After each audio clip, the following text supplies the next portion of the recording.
mean, I must admit, when I was on my way back from Brussels yesterday on the Eurostar, and I was reading through all the newspaper reports and really getting into the weeds of what Shabana Mahmood has promised the nation, I must admit I thought to myself, blimey, she's got rather tough. I mean, when you look at some of the detail on this, if you're on benefits, then you're not going to get permanent settled status, that actually foreigners should not be able to claim benefits whatsoever, that actually you can't turn around and say, I want to become a UK citizen after 5 years. For some people, it would be 10, for some people, 20.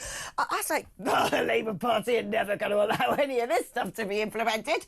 Proof of the pudding's going to be in the passing of the policy. But then there are other bits that, even though they might seem to sort of make sense on the surface, really do get on my goat. Let's speak now to Robert Bates, Research Director at the Centre for Migration Control. One of the things that does get on my goat is this policy, and other European nations have put this into practice, where they essentially pay people who have come into the country to go home again, £3,000 to voluntarily go back, to be repatriated. Now, that probably does cost less money than putting someone up in a hotel for a year, or a foreign offender, for example. And yet you know full well that there will be people who go, brilliant, if I break into the UK illegally, work a bit on the black market, I can then go home with the equivalent of a year's worth of salary. And it might work to some degree. It might cost less than these people being in the travel inn or whatnot, but it doesn't seem at all fair. No, especially in the case of foreign national offenders. You know, I always think of the victim in the Epping sex attack, when she found out that the monster who had assaulted her had been paid £500. And she just sort of in disbelief said, it feels like he's been rewarded for what he's done to me. So Mahmood's plans actually to massively increase the amount that we are paying individuals really is actually just heightening the pull factors. I think there is a place for it when it comes to voluntary returns. Some individuals, perhaps, who have just completely disappeared, and the British state doesn't know where they are once they've sort of been smoked out, as it were, by a real hostile environment, which frankly we've not really ever had in this country, and we do need to move towards, as they're doing in America. It can make the process a lot more easy if they just agree to go for a very small fee. I don't think, you know, increasing it to £20,000 is in any way conscionable. I think we basically just need to give them enough to make sure, in some instances, the first couple of days they're not just completely on the streets. But the Home Office is. What I don't understand about this is this idea of paying someone to voluntarily go home. Can't we as a country say, go home? You're not a British citizen. We don't want you. So you're getting on a plane and you are going back. No cash in your pocket. Why do we have to encourage people to agree to this? I think in answer to my own question, it's because of that 4-letter acronym, which is the elephant in the room, which still isn't being dealt with, which is the ECHR. That unless you have the cooperation of the person who's in the country illegally, or their visa has run out, or they're not in gainful employ, or they are a foreign offender, we can't seem to just send them home, because we can't seem to control who we have here or who we don't. Why? Because of that blimmin' court in Strasbourg.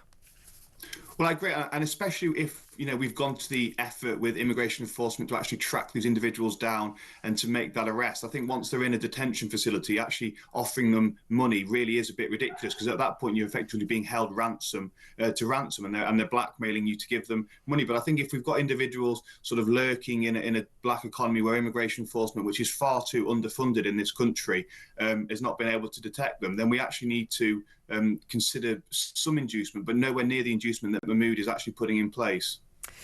And what do you make of this? Only British citizens will be allowed to claim benefits under the migrant crackdown. Why on earth? Right? Is this not the case already? You also know, of course, that there'll be various people who manage to get around this, because what constitutes a British citizen? There'll be people who come over and deliberately want to have a baby here with someone who's native born in order to get access to that. We also know that one of the biggest benefit frauds that I've ever seen in this nation, millions and millions and millions and millions and millions of universal credit falsely claimed by a racket, by a gang over in Albania.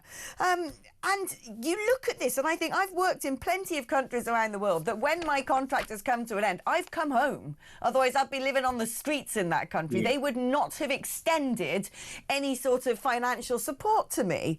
And so, again, you kind of look at these supposed changes, which, you know, let's see if the Labour backbenchers allow them to pass.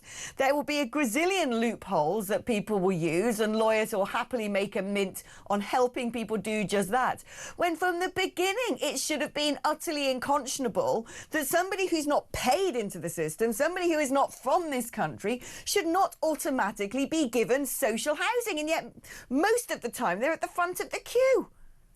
Well, this line that the Home Office is peddling out benefits only for British citizens is a lie. It is effectively a lie. First of all, we've already got 1.3 million foreign nationals claiming benefits, people who aren't even citizens of this country. The government doesn't plan to go anywhere near that. Second of all, they're not going anywhere near the EU settlement scheme, which is a large part of the problem. And we've got another 2 million odd individuals with pre-settled status who are soon coming down the track and will have full access to the welfare state as well. In reality, actually, when you look at the consultation paper as well, this is something that is going to effectively be pulled apart by those that are feeding into the system, the immigration lawyers, the left-wing charities, the activists, the motivated individuals who really see it as their own sort of calling to make sure that Britain's borders are completely eroded and our country is effectively undermined from within. So this is something that I really think is actually egregious communications from the Home Office, because it is simply not something that actually in any way, shape or form will take place. And when it actually comes to, you know, these being tough measures, well, there is so many sort of loopholes and other routes around through which an individual can get their time period that it takes them to qualify for settled status reduced, that it is next to useless. I mean, this idea that someone gets 5 years knocked off their route and can stay on the initial 5-year route if they're volunteering, what the heck does that mean? Yeah. Agreeing to litter picker every once a month or something like that really shouldn't give you a fast track to staying in Britain and accessing our welfare state. No, it's crazy. Do you know what I'd love you to do, Robert? If I could commission you to do something, and that is to actually come up with an organogram of the immigration industrial complex, because like you rightly said, there are NGOs making a load of money, hoteliers making a load of money, immigration lawyers making a load of money. There are people pocketing plenty from this misery. Robert, thank you ever so much. Brilliant, Robert Bates.